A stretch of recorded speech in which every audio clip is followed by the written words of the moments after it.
Nii, tere! Anna siin. Täna on mul kaaslaseks ka Laura. Ja täna me teeme dialoogi. Ja see on jälle suulisel eksamil.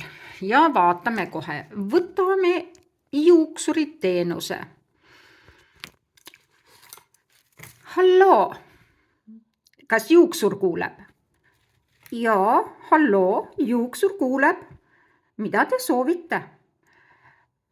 Öelge palun, mis teenused teil on?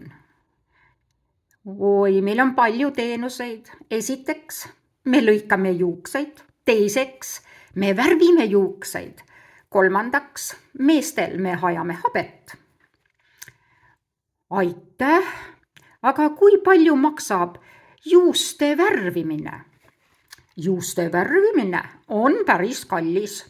Kui on pikad juuksed, siis maksab see 40 eurot. Kui on lühikesed juuksed, siis 30 eurot. Kas teid huvitab veel midagi? Jaa. Öelge palun, mis kellani te olete avatud? No, me oleme avatud kella 10-6, esmaspäevast reedeni. Aitäh! Öelge palun, kas laupäeval olete avatud? Aga otse loomulikult, laupäeval oleme avatud kella 9-st kella 3-ni. Kas soovite veel midagi teada?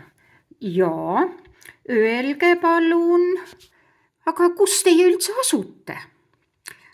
Jaa, meie asume Sillamäel Viru tänav 2. Oi, see on mul nii lähedal, ma tulen teile. Kas ma saan juba aja kinni panna? Jah, te saate broneerida oma aega. Öelge kohe, millal te tahate tulla, mis päeval? Väga hea, ma tahan tulla teisipäeval.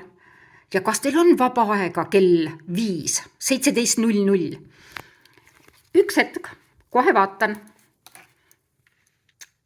Oi, kuidas teil vedas.